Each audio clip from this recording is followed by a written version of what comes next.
roll out the red carpet and get out your acceptance speech because we have your Backstage Pass to Hollywood. Backstage Pass starts now. In 5, 4. 3, 2, Are you ready?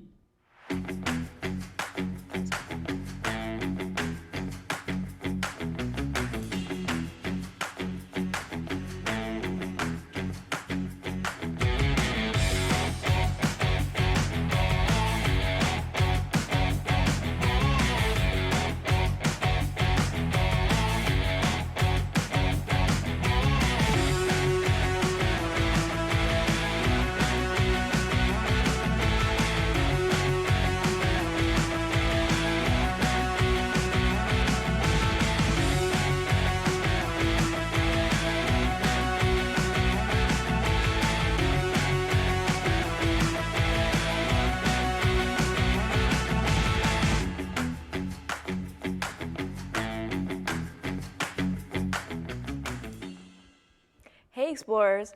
Welcome to Backstage Pass, where we give you the scoop on all things entertainment. My name is Kayla McCrae. And I'm Lucas Alvin, but you already knew that, didn't you? What you might not know is that Kayla and I have these cowboy hats, well, because it's the Country Music Television Awards a few weeks ago.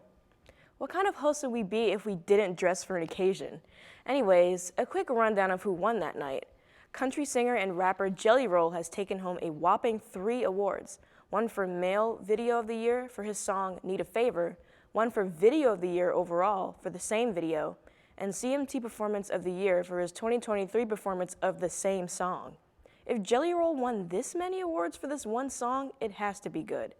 Other winners of the night include duo Dan and Shay for Best Duo/Group Video with their song Save Me the Trouble, Lainey Wilson for Female Video of the Year with her song Watermelon Moonshine, Scotty McCreery for CMT Digital First Performance of the Year, Ashley Cook and Warren Zeters for Female and Male Breakthrough Video of the Year, with Cook's Your Place and Zeters' Pretty Little Poison, and finally, Carly Pierce and Chris Stapleton, winning Collab Video of the Year for We Don't Fight Anymore. And still on the country music subject, Beyonce is breaking records once again with her second Renaissance installment, Cowboy Carter. Queen Bee is now the first black woman to score #1 country album with Cowboy Carter. That's an amazing feat, and it's really cool to see a black artist dominate the country charts, especially knowing that black artists of the past were pioneers of the country music genres. Her haters might say otherwise, but I say good for her, and good luck. Okay, I'm done talking about country music. Now let's talk about normal music, or at least normal music by Lucas standards. On April 24th, the Japanese band Dur and Grey released a 15-second teaser trailer for their new single titled The Devil in Me. While we were only able to get a short sneak peek of the song, it's clear that the band is reinventing themselves yet again. This especially shows in their music video, as the background of it is notably AI generated. This led to many Western fans commenting their disappointment on the creative decision, which I find very interesting, and I'm particularly interested in seeing how the band and the industry as a whole moves forward with AI becoming more and more practical to use. Deep Lucas thoughts aside, I really like the album's cover art, and I have a good hunch that I'll like the song even more, but we'll have to wait when The Devil in Me releases on April 24th. We've got some new music out right now from Doja Cat and Sabrina Carpenter.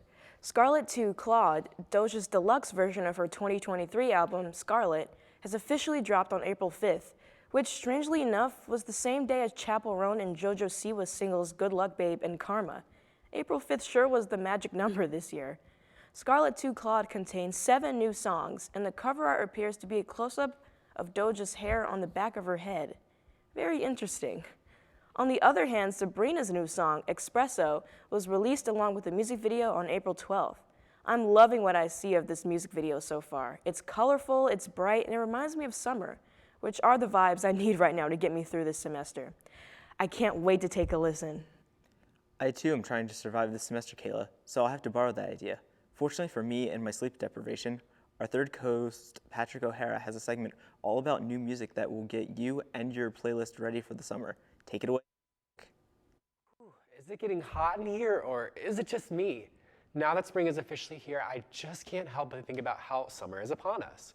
Now, don't get me wrong, I love spring, but there's just something about that summer sun, an ocean breeze, and the music that is so superior, especially the music. Hello everyone, my name is Patrick O'Hara, and I'm here to bring your attention to some brand new music that you should definitely add to your summer playlist this upcoming season. So get out your streaming services and get to adding, because these songs are so hot, you won't want to forget about them. Speaking of, Perry Edwards of Little Mix has officially launched her solo career with the TikTok sensation Forget About Us. This song bottles up that feeling of cruising down the road with the windows down and the radio blaring. And that's the truth of it. But truth also be told that Chloe, of Chloe and Holly, has released her brand new track titled Boy Bye. While the lyrics of the song are rather upsetting, the instrumental of this song feels like the type of song you would effortlessly dance to with sand beneath your feet.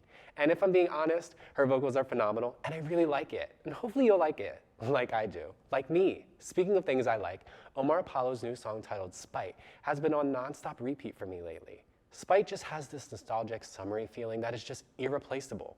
Apollo has also announced that he will be releasing a new album this year, which I am very excited for. But with that nostalgic summery feeling in mind, R&B and soul artist Khalid ran to his notebook and sharpened his pencil to present to us his new song titled Please Don't Fall in Love With Me, which samples Alicia Keys' 2009 song titled Unthinkable, I'm Ready. What I really adore about this is that Khalid just lets his songwriting and vocal abilities take the wheel on this track without hesitation. When I first listened to it, it was almost as if I had found heaven.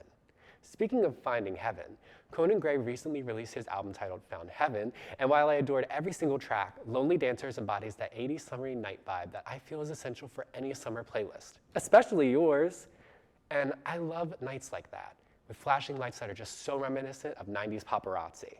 But my, oh my, what would your playlist be without a little Ava Max? Max returned to the pop music scene with her song titled My Oh My, which is so retro glamorous while so modern fabulous. A perfect candidate for your playlist. But it would be so disrespectful to leave out Doja Cat, and I have the urge to mention that the deluxe edition of her album Scarlet, with the repackage titled Scarlet Tu Claude, featuring 7 new songs, is officially out now. And while I absolutely loved all 7 new additions, the track titled Disrespectful is my favorite. So I feel like it's essential for your playlist. It feels like a chill song to dance to under the summer setting sun. But don't get too sunburned. Let's switch it up like Nintendo and talk about Sabrina Carpenter's new song titled Espresso. This song will absolutely Mountain Dew it for you. I mean, come on, it's Sabrina Carpenter. This entire song and its accompanying music video, directed by Dave Meyers, will have you up all day and all night after you play them. Speaking of playing, Dana Paola released her pop Latino album titled Child Star, and there was one track in particular that caught my attention. So hop in your Ferrari, because Paola's song titled Atari feels like waking up on a hot summer day by the Caribbean Sea, or at night, depending on the feels. Speaking of the feels, Braylon's country pop track song titled Heartbreak and Alcohol reminds me of something I would let play while tanning on the beach with his mesmerizing vocals and the sound of the ocean tranquilizing me without effort. So calming. Phew, feels like 199 degrees in here with all this summer talk. But luckily, we can dance it off with the mention of this last song that is so superb, it'd be insane if it weren't on your summer playlist. And the best part is, you can take it to go. While being from 2023, Chapel Roan's Hot to Go has started making its round over social media and has been on nonstop repeat for myself. Now, hopefully, those songs will be on repeat for you as well. You can check out all the bops I mentioned today and so many more by viewing a playlist I created just for you, titled Summer to Go, via the official Backstage Pass Spotify account. To access it, you can scan the QR code on your screen or search up LTV Backstage Pass on Spotify. My name is Patrick O'Hara. Now let's head off, cool down a little bit, and head back to the studio with Lucas and Kayla. Thanks, Patrick. I will have to give those songs a listen and add them to my playlist for the summer. Or maybe I'll just listen to Duran Gray and Yoshiki instead. Who knows? Anyway, Kayla knows a lot about movies and TV, so let's have her talk about them. I came across a teaser trailer for the upcoming film Pool Man in the strangest way. On actor Finn Wolfhard's Instagram page, the teaser is a vintage infomercial style with a rather scruffy-looking Chris Pine as the titular pool man. You would think that Finn Wolfhard was involved in this project as director or something if he was promoting it, but it doesn't seem like he is. I guess he's just trying to support Chris Pine in his directorial debut. The 2023 movie is set to release in theaters on May 10th and stars Pine, Annette Bening, DeWanda Wise, Jennifer Jason Leigh, and Danny DeVito. On an April 9th trailer, Joker Fully Due dropped the sequel continues the story of Arthur Fleck, played by Joaquin Phoenix. However, this time he is not alone as he meets Harley Quinn, played by none other than Lady Gaga. The trailer didn't show much, but it did show what looked like a delusion between the two, where they were dancing in like a fancy musical theater-like stage. With the movie's tagline being "The world is a stage," I'm really excited for this movie based on the vibe it's giving off. Also, I feel like Lady Gaga's talents will only add to the overall performance, just even more. Unfortunately, I'll have to hold my excitement though, just for a little longer, as it's expected to release on October 4th of this year. X-Men and Marvel fans are having a field day with the new Disney Plus series, X-Men 97, a sequel series to the original 1992 X-Men animated series, including me. While I'm a bit behind, I have been watching the show with my dad, but I need to hurry up and catch up to episode 5 because fans are totally freaking out over its totally brutal ending. I have yet to figure out what this brutal ending could be, and I'd rather not have the internet spoil me on it. Spoilers are the worst, but do you have any predictions? Haha, Lucas jokes aside, WWE's signature yearly event, WrestleMania, was right here in Philadelphia recently. The event, titled WrestleMania XL, took over Lincoln Financial Field on April 6th and 7th with 2 star-studded nights of pro wrestling. The main event of night 1 was a tag match between Cody Rhodes and Seth Rollins, taking on Roman Reigns and Dwayne "The Rock" Johnson, who hadn't wrestled in nearly a decade. The match ended with The Rock pinning Cody Rhodes. This result added drama to the second night's main event by making it a no disqualification match. The main event the next night had Cody Rhodes overcoming all odds by pinning Reigns to become the new WWE Universal Champion and ending his title reign that was over 1,000 days. The match itself was already really good, but in the last 10 minutes, everything went wild with Cody receiving help from Seth Rollins, John Cena, and The Undertaker. If you get the opportunity, I highly recommend checking it out. These matches, they're entertaining, emotional, and overall is an amazing example of why pro wrestling is gaining another surge of popularity. Do you guys remember the phenomenon that was the movie X and its prequel film Pearl? Well, the final installment of the trilogy, Maxine, has finally released a trailer. This film once again stars Mia Goth, reprising her role as the final girl from X, Maxine Minx. Taking place in 80s Los Angeles, she makes her way to Hollywood, seeking fame and success in her acting career, while being stalked on a movie set by a serial killer called the Night Stalker. I don't know about you guys, but this reminds me of the Scream movies a lot. We'll have to wait and see though. Maxine is in theaters July 5th. On a somewhat similar note, the Mask of LaSalle University is performing the play Kill Me Deadly. The story revolves around Los Angeles detective Charlie Nichols, who gets wrapped up in an investigation filled with murder, theft, and all sorts of different sketchy characters. If you like romance, comedy, and of course, mysteries, then I highly recommend checking out the performances. The Mask's remaining shows are on April 19th and 20th at 7 p.m., so don't miss out on your chance to see Kill Me Deadly presented by the Mask of LaSalle. Director Yorgos Lanthimos has gained some success for his Oscar-winning film Poor Things. Good news for fans, he's coming out with another one. That's right, the teaser trailer for Yorgos' new film, Kinds of Kindness, has been released. It's hard to make out a plot from what little chaos we were shown here, but we do know the cast. Emma Stone, Willem Dafoe, and Margaret Qualley are 3 of the actors in Kinds of Kindness who were also cast in Poor Things. Some of the other cast members include Hong Chow, Mamadou Athie, Jesse Plemons, and Hunter Schafer. This is going to be quite the interesting film. We here at Backstage Pass love mixing things up, and we love LaSalle, so we asked LaSalle students what they are known for. Let's check it out. Hi everyone, welcome back to Backstage Asks. I'm here with Lucas. Hello, hello. And today on Backstage Asks, we're gonna go ask the students of LaSalle, well, what are we asking? We're asking them what they're most known for. Let's go check out what they had to say, shall we? Hello, what's your name? My name is Aiden. Okay, Aiden, so what are you most known for? I'm most known for performing. Hello there, Cheyenne. Welcome back to Backstage Asks. It's so lovely to have you back here. I'm so excited to be back. This is my favorite part. We love that. So as you know, LaSalle was having the Day of Giving, and we've got to ask, what are you best known for, most known for? Within my friend group, I'm best known for the one to have everything. So I've got a little pouch full of like medical emergencies. Yeah. You need drugs? I got it. You need a Band-Aid? Got it. Feminine products? Got it. It. I'm set. Hello, what's your name? Name's Daniel. We knew that. Daniel, what are you known for? A few things, but one of them is that I write my own fanfic stories and put them online. Sometimes I dream of turning them into real moneymakers, but haven't gone around that yet. Maybe I will in the coming future. Hello there. Welcome back to Backstage Asks. What's your name again? Sarah. Nice to have you back, Sarah. We love it. And what are you most known for? Definitely for being a Drake stan. And Spotify, Jail. Jail. Jail. Jail. Jail. Hello, what's your name? Hi, I'm Quincy. Hey Quincy, nice to meet you. So, what are you best known for? For loving everything Disney. Do you have a favorite Disney movie? My favorite Disney movie is Princess and the Frog. I love Princess Tiana. Hi, Melanie. Welcome back to Backstage Asks. We love to have you returning. Thank you. I'm so happy to return. Yeah, we love that. So, gotta know, what are you most known for? I'd say I'm most known for my involvement in Ladder here at LaSalle and early education and special education. Do you want to tell us more about Ladder? Sure, Ladder is LaSalle's autism developmental disability educational resources. We do different groups, we have different services for families as well as students, and we honestly know how to have a good time. There's food too sometimes, so that's a plus. And yeah, it's just a really great resource, really great way to get involved on campus and to get to know different types of people, and especially engage with the neurodiverse community. It's a really great opportunity. You don't have to be an education major to do it, and it's also just a great way to make friends, get experience, etc. I could go on. Hello, what's your name? I'm Alex Sulak. Hello, Alex Sulak. So, what are you best known for? My big earrings. Yeah, every time I see you, your earrings are really... What earrings do we have today? I have toilet paper earrings, or paper towels, depending on what you want it to be. Fantastic. Hi, Sophia. Welcome back to Backstage Asks. And I see you got Starbucks there. What did you get today? Ice.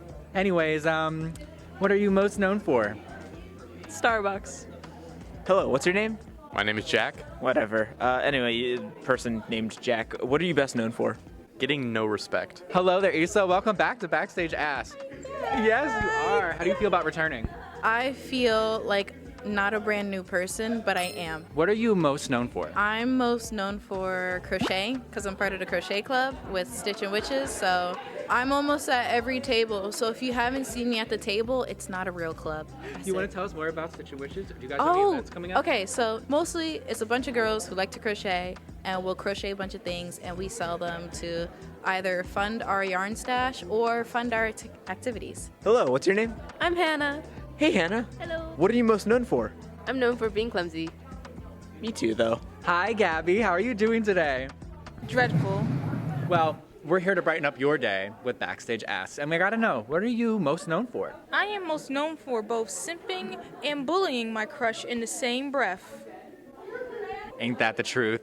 Hello, what's your name? Grayson? Hey, Grayson. So, what are you most known for? Probably being an artist, I guess. What kind of art do you create? I like colored pencil drawings the most, I think. Hi, Maddie. Welcome back to Backstage Asks. How are you today? I'm good. How are you? I'm good. How do you feel about returning? I want to be on every episode at this point. What are you most known for? I want to say my sense of style is still developing. I still try to find what I like, what I don't like, different styles and textures. But a lot of my friends say that they like how I dress, so. I love that. I do like the way you dress. You're always very fashionable. So. Thank you. I try. Wow, those were some really great responses. I really enjoyed hearing from the students of LaSalle. Yeah. And Lucas, I have to ask you, what are you most known for? I am most known for endlessly ranting about X Japan and Duran Gray and just overall Visual K lore. Yeah, I think we know that. Anyways, you guys want to know what I'm most known for? What? Being iconic. Yeah. Spill. Anyways, let's head back to the studio with, you and Kayla, right? Oh, see ya. Bye. So that was some interesting insight, but you know what else is insightful? Meme reviews. After nearly a whole semester of joking around and playing with the idea, we decided to grab Joe James and get him to review some memes. So without further ado, take it away, Joe. Hi, I'm Joe James, and today I will be doing a meme review on Backstage Pass. So without further ado, let's get things started with the first meme.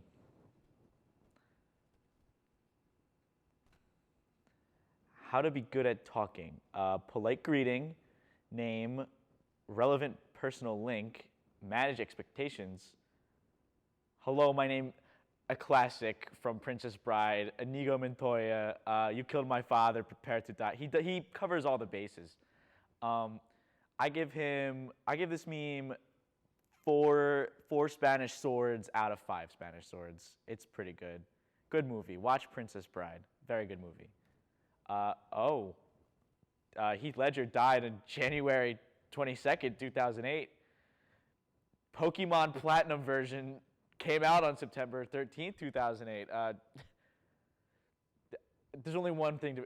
Welcome back, Heath Ledger, in the form of my DS. Which setup game are you going with? Number 6, you got to be watching over... Yeah, I agree. You have to be Batman to go through number 6. I give it 4 out of... another 4 out of 5 Batarangs, if you will. I never rated the last one either, the Heath Ledger one. I give it 5 out of 5 Garatinas.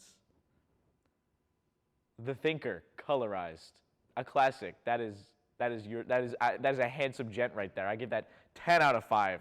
10 out of 5 handsome gents for that one. Very funny. A few years back, my computer would blue screen constantly, so shout out to the time it somehow burnt this image of Kurt Cobain into the error.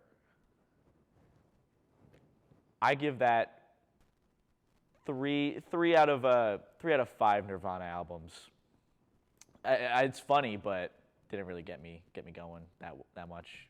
I don't know. Types of mana sama.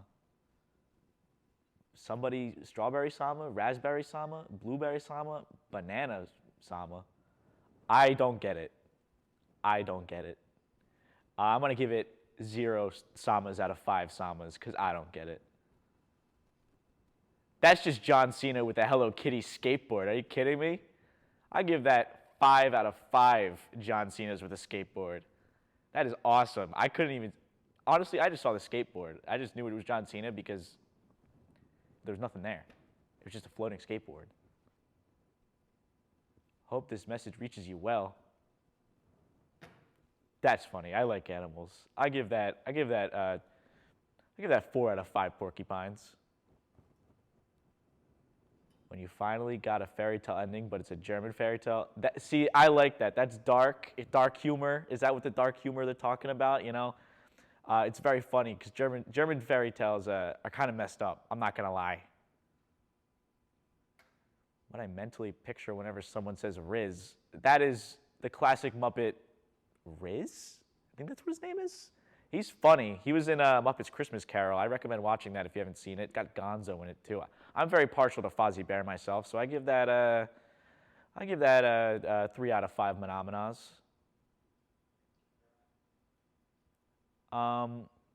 Well, thanks for joining me in this meme review. I had a blast. I give this whole meme review 1,000 out of 5 Joe Jameses. So thanks for watching. Back to you guys in the studio. Thanks, Joe. That meme review was pretty funny. Who knows? We may just have to get a part 2 to it someday. Staying in the ballpark of memes, let's talk about social media. Starting off, I want to talk about an April Fool's joke and how this year one particularly made me angry. The Japanese music outlet J-Rock News put out an April Fool's joke saying that the popular Japanese rock stars of Hyde and Gact were joining the roster of famous fighting game Tekken 8. This announcement had me instantly happy. That is until I realized the article was posted on April 1st, Japanese Standard Time, which left me very sad here in the Eastern Standard Time zone because I fell for the April Fool's joke before it was even April. Kayla, get us away from this. Another iconic April Fool's joke is from the supermarket Aldi's, believe it or not. The joke? Their new ice cream flavor, Scottish Haggis? Donning a play on the name of the famous ice cream brand Haagen-Dazs. This was supposed to be Aldi Scotland's Instagram, naturally. But the craziest twist of the story is that their followers actually want this to be a real ice cream flavor. Gotta give the Scottish people what they want. Aldi's, you might be in a tough spot after this prank. This next one isn't quite an April Fool's joke in the same way, but I found out that actress Anya Taylor-Joy got married on April Fool's 2 years ago, and apparently ate human heart cake. Anya posted to Instagram a 2-year wedding anniversary of her and her husband Malcolm McRae. According to the caption, Anya was emulating the vampire Lestat from Interview with the Vampire. And I believe her, especially after seeing those human heart cakes. But this still seems like a fun wedding. Now that I've recovered from the trauma that was me and that April Fool's joke about Tekken, let me talk about a funny post made by Tekken 8 producer Katsuhiro Harada, who asked on X for the context behind why so many fans in the series were asking him to add the Waffle House as a stage in the game. He then followed up to the fans' responses by thanking them and explaining, quote, "The restaurant has both the trademark and the rights to the restaurant. So if the restaurant chain's headquarters refuses to accept my proposal, it will not happen, end quote. I personally love how the wording of this post implies that Harada will actually pitch this to the Waffle House. And all I can say about this is, Waffle House, please make this a reality. I may not be on TikTok, but thanks to commentary YouTubers, I'm still in the loop of a lot of weird trends happening, including the memification of JoJo Siwa and Jennifer Lopez. From our last episode, you might already know what's going on with JoJo. She had a bizarre rebrand and released her new song Karma, and everyone is clowning her. But for some reason, the clowning on J-Lo is news to me. Apparently, she released her new album, This Is Me Now, a follow-up to the 2002 album, This Is Me Then, along with this project. She's released a self-funded documentary of the same name that apparently was really bad, bizarre, and overly self-obsessed. Some on TikTok who've had encounters with J-Lo through their line of work have been speaking out, saying said encounters were negative. And this only adds to the fire of her being exposed for trying too hard to be authentic, apparently. We all know Jenny from the block, but apparently the block, as in the Bronx, doesn't really claim her like she'd believe us, that she'd like us to believe. Now that's interesting. Things aren't really looking good for J-Lo, but I'm not preying on her downfall. And also, some of these TikToks are pretty funny. Okay, so we covered a lot of really out there topics today. Yeah. So I have to ask, with April Fool's jokes, did any in particular get you this year? Oh my God. April Fool's jokes. This one didn't get me because no, it did. I'm not even gonna lie. It was the Duolingo on Ice. April Saw Fool's. that. Yeah. I was like, wait, is this an actual thing happening? But then I was like, think about this for a second. The production was done so well. Yeah. I would have never guessed that it was fake I don't know. Yeah. I fell for it, I guess. I feel like there's a lot to unpack today, and it's the end of today's show. Gosh, I wonder where our viewers perceived our stories, thoughts, and opinions about all the content we discovered today. Wish there was a place they could connect with us. Luckily, you can through social media. Get out your phone and follow us on these various platforms seen on your screen. Give us a follow, leave us a comment, and let us know if you have any suggestions. Plus, you can check out this week's segment of Backstage Asks exclusively on our Instagram, so make sure you're following us. Have a good night from all of us here at Backstage Pass. I'm Lucas Alvin. And I'm Kayla McCrae. We'll see you next time on Backstage Pass.